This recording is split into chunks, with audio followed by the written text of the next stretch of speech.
أنت غفار تواب رزاق شهيد حسيب اللهم صل على محمد وآل محمد. أعوذ بالله من الشيطان الرجيم. بسم الله الرحمن الرحيم. الحمد لله رب العالمين وصلى الله على سيدنا محمد وآله الطاهرين. اللهم صل على محمد. We discussed some prelude to the Surah Al A'la, the merits of recitation and some other aspects. Now we start to discuss the surah itself. أعوذ بالله من الشيطان الرجيم. بسم الله الرحمن الرحيم. سبح اسم ربك الأعلى الذي خلق فسوى والذي قدر فهدى. Celebrate the name of your Lord, the most exalted, the one who created and proportioned, and the one who determined and guided. These are the three verses that the surah begins with.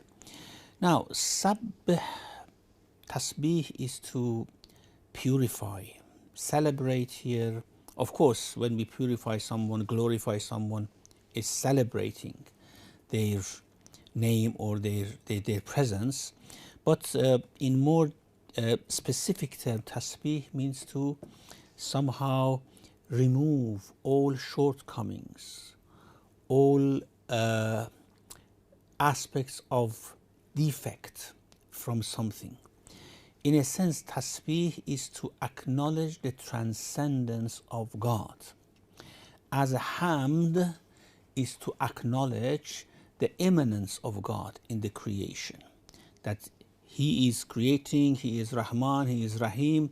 These are all, we praise God for all these sifat, and it means that we understand His presence. So hamd is to acknowledge His presence, acknowledge His work in creation, acknowledge His immanence, as they call it. But tasbih is to acknowledge His transcendence. He is beyond our understanding, beyond time and space. So although, for example, we understand some aspects of His presence, some aspects of His work, still He is beyond our understanding. This is the meaning of tasbih. Sabbih isma rabbika al-a'la. Now, why sabbih isma rabbik, not sabbih rabbak? Glorify the name of your Lord. Why don't we say glorify your Lord? Now here in Salat we say Subhana Rabbi al-A'la wa bihamdi, or Subhana Rabbi al-Azim wa bihamdi. Isn't it? We glorify Rabb Himself. Here it says Fasabbih bismi rabbika al-Azim in Surah Waqa, or here Sabbih isma rabbik al-A'la. Why Ism here is mentioned? Ism is name, isn't it? Why Ism is mentioned? While, for example, in other places we just directly do tasbih for Allah subhanahu wa ta'ala. Subhana Rabbi al-A'la, we say in Salat. Now, some people say that this Ism is actually mentioned here as a sort of dignifying expression. We don't want to mention God Himself directly, His essence, His Zat. So we say Sabbih isma rabbik. In a sense, we say that He is more exalted than to mention Him just like this. We add S to it, we say Sabbih isma rabbik. So it means that glorify your Lord. Glorify your Lord. Rabb is Lord. Rabb is different from Ilah. Ilah is someone that we worship. Ilah is actually a concept which denotes our action towards God, isn't it? We worship Him because He's Ilah. But Rabb is something which denotes Allah's action towards us. Rabb means someone who cherishes, who sustains, who keeps, who creates. This is the meaning of Rabb. So here it says Sabbih isma rabbik. some say it means Sabbih Rabbak. Now, Ibn Abbas, among the commentators, have said that it means just say Subhana Rabbiyal A'la in Salat. As the Prophet, we read a hadith when this verse was revealed, Sabbih Isma Rabbikal A'la.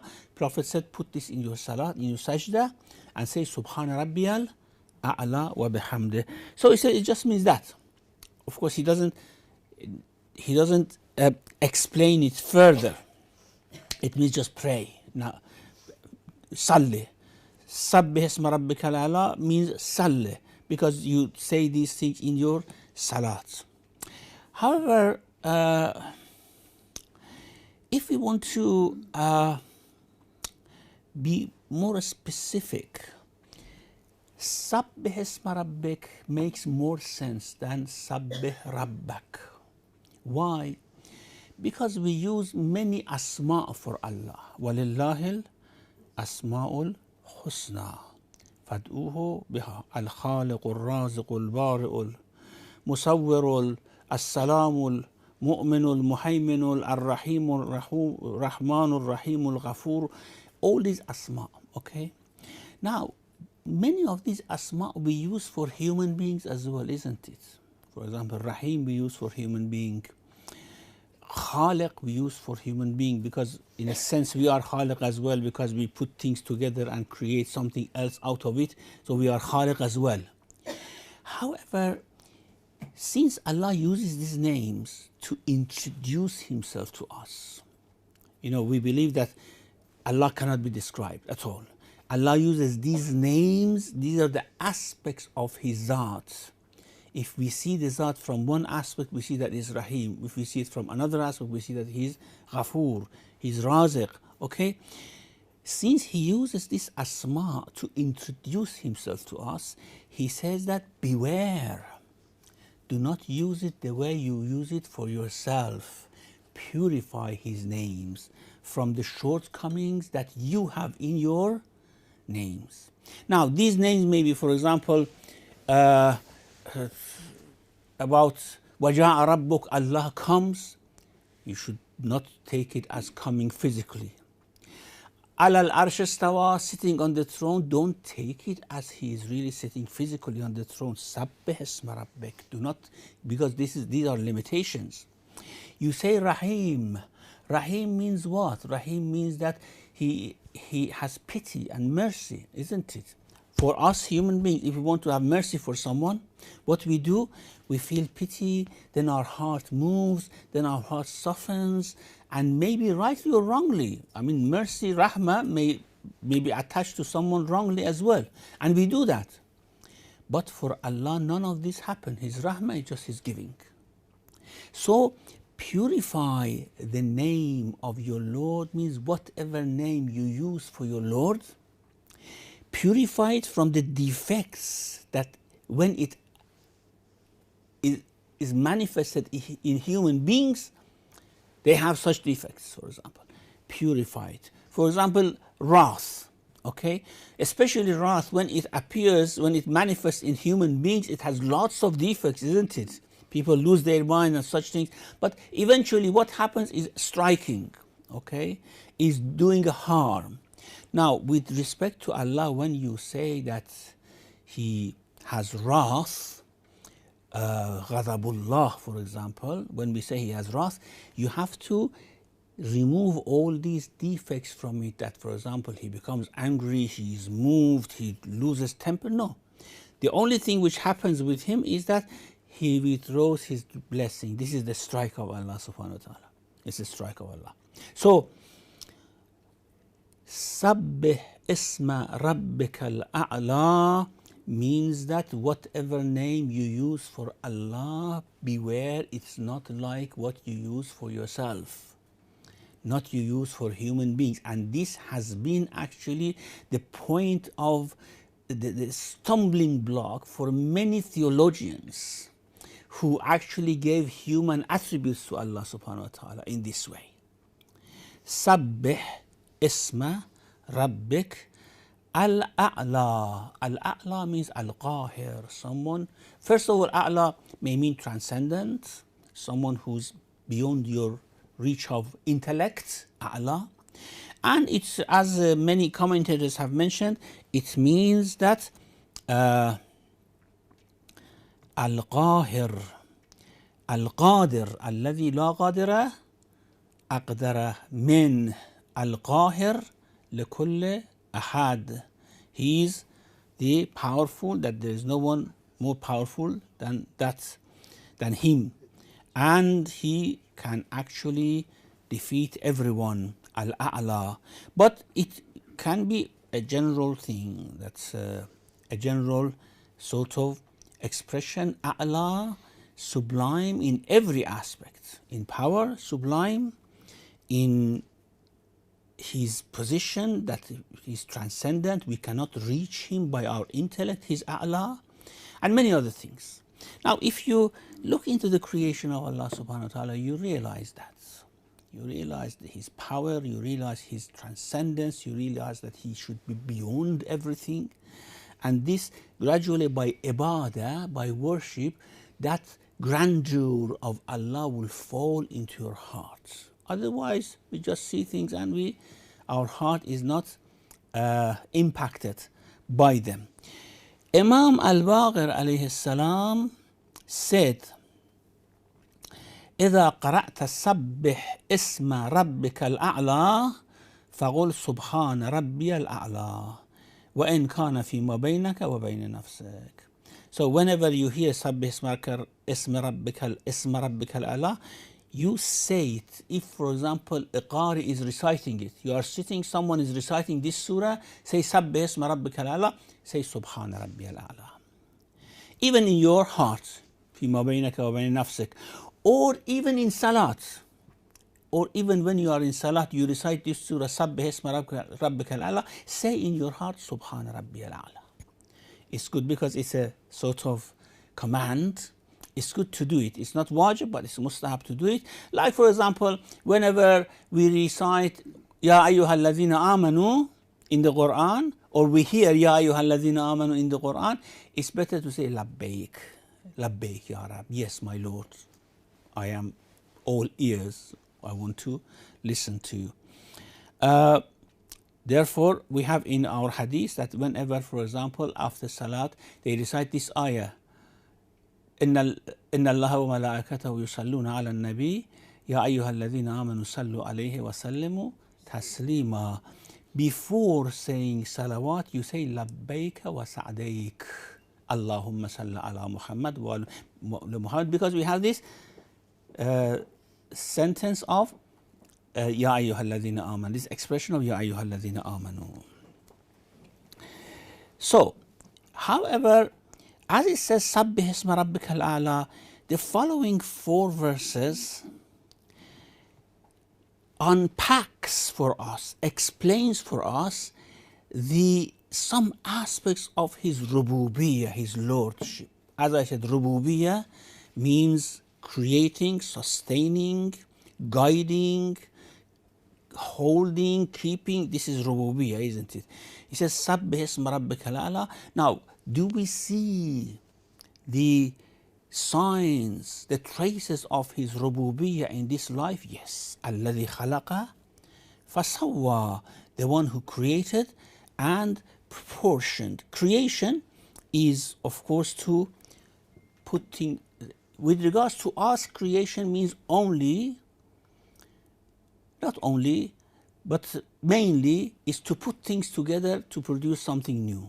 For example, human beings have put many things together. They have found the way to do it and have produced this computer. So they have created it in a sense. They are khaliq for this. Sometimes we are khaliq originally, like, for example, the imaginations that come to our mind. We create them, isn't it? So we can be called khaliq as well. But we cannot bring anything out of nothing, absolutely out of nothing. That is only khalqullah. Only Allah can create in that way, and Allah can put things together as well and create everything. Like human beings, Allah has put certain things together and has created us. But of course, the way He creates is very different from the way we create. الذي خلق. Now, فسوى, سوى proportion means that when he creates anything, he creates it in a proportionate manner, in a measured manner. Just look at our body. He has sawwa, proportion means this. He has somehow compacted everything that we need in our head in this very small place, in our skull, eyes here, nose here, ears here. These are the main senses that we have, isn't it? It's there. Imagine if, for example, our eyes were here. We should always have walked like this, isn't it? It was not proportioned. Sawwa means he has done it in a way. Imagine, God forbid, it's shameful, but if our, for example, private parts were on our faces, for example. I mean, the way we are created shows that there is a proportion, the way the hands are. All the sort of internal organs, intestines, are put in a place, compacted together, liver, stomach, everything. The chest means box, isn't it? The ribs create a box, isn't it, for us, the chest. Then the lungs and heart are compacted very nicely. So this is sawwa, proportioned. And you can see this everywhere. In plants you can see it, in animals you can see it. Any organ that they have, it is exactly located or placed, exactly placed in the right place. And as I said, it's amazing. We just take it for granted, where our ears are, for example. Imagine if our ears were here and eyes were there, you know. The way it is put, the teeth, the tongue, I mean, it's fantastic. Some people say, Man arafa nafsa faqad arafa Rabb. Doesn't refer to soul. It refers to your body. You know your body, you know your Lord. The way this body has been proportioned, sawwa. So this is the taswiyah of Allah. Alladhi khalaqa fasawwa. Then what other aspect of his lordship? This is lordship, isn't it? Creating, proportioning, taswiyah. وَالَّذِي قَدَّرَ فَهَدَى. Destined, determined, and guided. Guided in the sense that, for example, look, a sperm, for example. This sperm should become a human being. Allah has guided it that it will become a human being. The chromosomes that Allah has put in us would guide us how we have to develop, and this is what Allah has guided.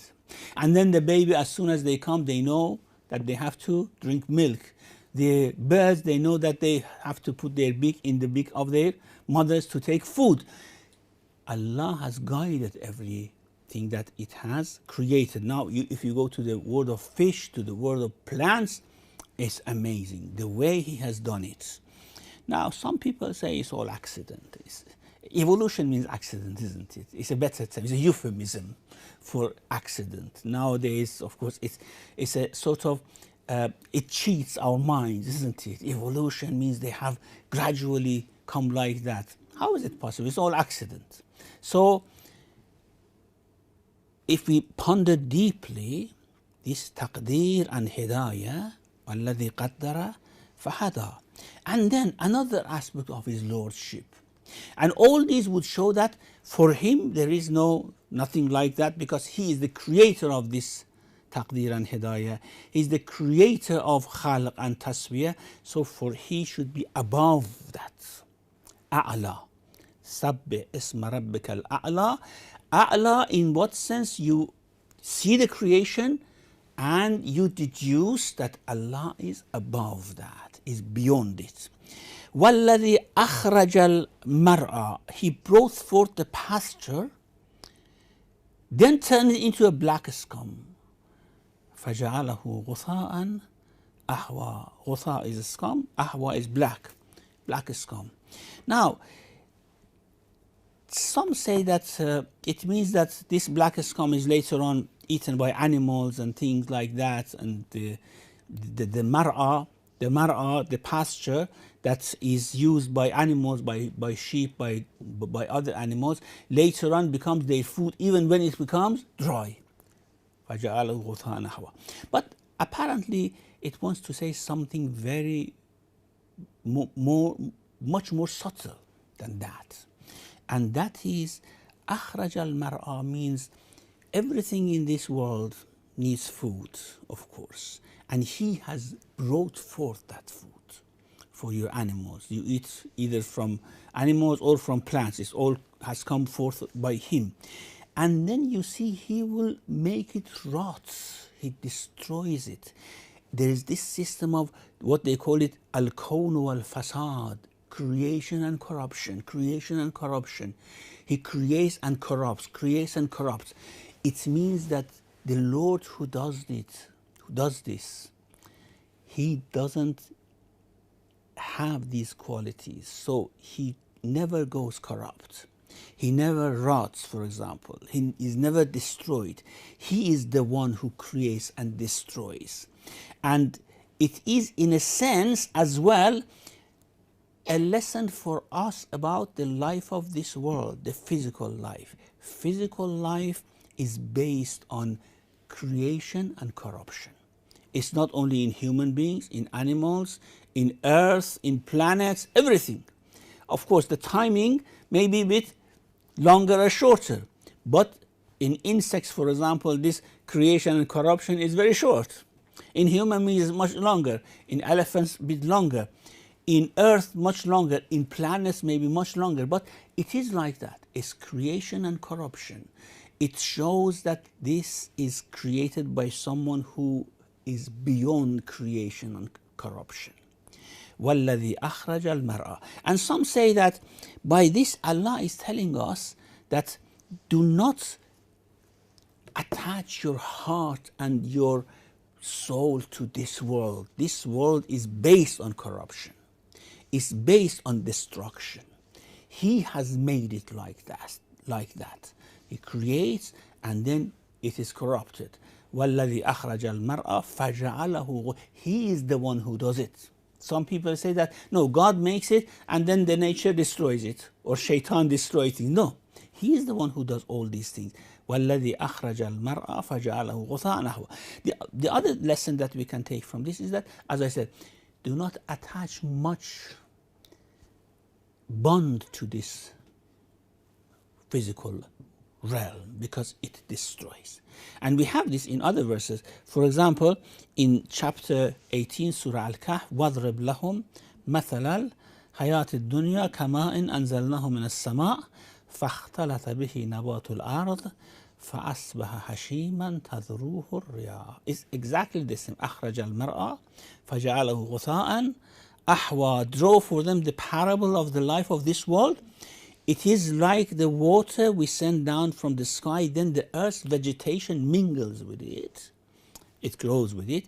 Then it becomes chaff, scattered by the wind. And Allah is omnipotent over all things. وَكَانَ اللَّهُ عَلَى كُلِّ شَيْءٍ مُقْتَدِرًا. Again saying that this system of corruption is created by him. The example of the life of this world is like that. You are born, you grow, you bloom, you become very strong, and then gradually you degenerate, go back, and to recess, and then destruction. This is how this world works. Not Wallahu yadu ila dar salam. Allah calls you to a place, to an abode when these things do not happen. It's the abode of peace. It's the abode of security. Is secure from this corruption which happens in this world. So, الذي خلق فسوى والذي أخرج المرعى فجعله غثاء أحوى. Now, after this that you glorify the name of your Lord, you introduce your Lord. This, we said, this is a Makki verse. A Makki surah. This surah was revealed in the early years of revelation, and therefore Allah is first of all teaching us, or teaching the Muslims at that time, that telling Prophet to tell them, first of all, to glorify the name of the Lord and introducing the Lord to them. Who is the Lord? As I said, these 4 verses explains the lordship of Allah subhanahu wa ta'ala. Then Allah says, سَنُقْرِئُكَ فَلَا تَنْسَى. You have been given a mission to introduce me. You have been given a mission to remind me to the hearts. And this is done through the Quran, through what we are revealing to you. But we give you a power, that you will not forget like other human beings who are forgetful. You will not forget anything that we reveal to you, especially the verses of the Quran. سَنُقْرِئُكَ فَلَا تَنْسَى. We shall have you recite the Quran, then you will not forget any of it. In a sense as well, it's telling that Allah, who's powerful over all those things listed above, can make the Quran to remain in your memory, in your heart, and wouldn't go away. Now, نُقْرِئُكَ أقرأ إقراءً. نُقْرِئُكَ is from إقراء.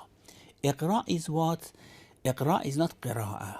قراءة is different from إقراء. إقراء is when the masters of recitation of the Quran wanted to teach their students how to recite, especially before we had these diacritical marks that now everyone who knows Arabic knows how to recite the Quran, isn't it? But in the past it wasn't like that.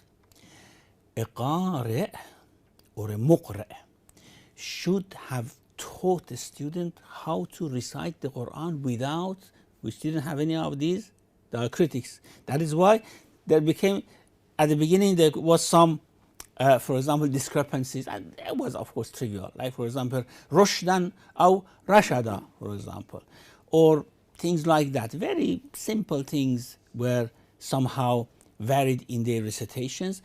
Iqra was when a student who wanted to learn the Quran recited, and the muqri', who was the teacher, the master of recitation. We had many famous masters of recitation at the beginning, and I mentioned this before. Most of the masters of recitation in early centuries, especially in the 1st century, were Shias. This was a science of Shia scholars mainly. Of course, there are many Sunnis as well, but the majority of them were Shias. So, Muqri' was someone who listened to student who had memorized the whole Quran or would read from the book, but corrected him if he made a mistake. سَنُقْرِئُكَ. نُقْرِئُكَ means we do like this, that you, if we want to take it literally, you recite, we listen and correct you. But this cannot be the case in terms of Prophet, isn't it? It means that you don't need all these things. We will teach you how to read this. You don't forget it. You know, Prophet never wrote the Quran, isn't it? He never referred to a book. I mean, for example, he asked his companions to compile the Quran, but he never asked them, give it to me, let me see, what did I say in Surah Kahf, isn't it? What did I say in Surah Baqarah, for example? No, it was all in his mind and in his heart. As soon as it came down, it is just stuck in his mind and heart. سَنُقْرِئُكَ, we shall recite, we shall have you recite. Nuqru'uka means that we shall have you recite, then you will not forget any of it. Now, why this is mentioned? Because Prophet at the beginning of revelation was somehow worried that what is revealed to him, he may forget it. And this is why, for example, in Surah Qiyamah we have لا تحرك به لسانك لتعجل به إن علينا جمعه وقرآنه. Do not rush to repeat it after Jibreel, so that you don't forget it. You don't forget it without that. You never will forget. سنقرئك فلا تنسى. قال ابن عباس كان النبي صلى الله عليه وسلم إذا نزل عليه جبرائيل بالوحي يقرأه مخافة أن ينساه. when Jibreel came to him, he used to repeat it. For example, there was a chapter, after every verse, Prophet used to repeat, so that he wouldn't forget it. فَكَانَ لَا يَفْرُغُ جِبْرَائِيل مِنْ آخَرَ الْوَحْيِ حَتَّى يَتَكَلَّمْ هُوَ بِأَوَّلِهِ. Jibreel hadn't finished the way as the Prophet had started to read it. فَلَمَّا نَزَلَتْ هَذِهِ الْآيَةِ لَمْ يَنْسَ بَعْدَ ذَلِكَ شَيْئًا. After this verse was revealed, he never forgot anything after that. Now, of course, we may not accept exactly what he says about this, because it is improbable that Prophet, for example, right from the beginning, was forgetting something, and after that, Prophet never forgot anything. Yeah, but his concern, his worry was driven away by this ayah. Or, for example, in Surah Taha, وَلَا تَعْجَلْ بِالْقُرْآنِ مِنْ قَبْلَ أَنْ يُقْضَى إِلَيْكَ وَحْيُهُ. Do not rush with the Quran before we have finished recitation of it. So, what this means is that سَنُقْرِئُكَ, we will have you recite this, and you will never forget. And this is one of the miracles, isn't it? I mean, even when you make a statement, when you compose a poetry, usually poets do not forget their poetry, isn't it? But after a while they forget it, and they have to recite it from the paper, read it from the paper. Prophet never ever referred to any paper, referred to any book. All the Quran was in his mind and heart, and everyone else needed to refer to papers, refer to books, except the Prophet, who did not refer to anything. But he, well, of course, very concerned that the companions write whatever is revealed, because he knows that other people may forget it. But for him, he never forgot it. And the other verse is a bit now controversial. سَنُقْرِئُكَ فَلَا تَنْسَى إِلَّا مَا شَاءَ اللَّهُ, except what Allah may wish, which we'll leave this to discuss next week, inshallah. وَصَلَّى اللَّهُ عَلَى مُحَمَّدٍ وَآلِهِ الطَّاهِرِينَ. لطيف خبير سميع بصير جليل رقيب مجيب غفور شكور ودود قيوم رؤوف صبور مجيد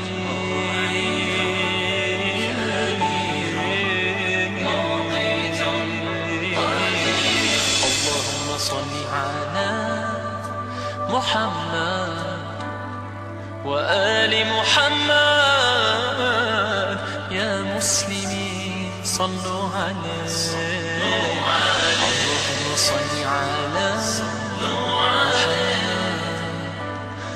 صحبه يا مؤمنين صلوا عليه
فينا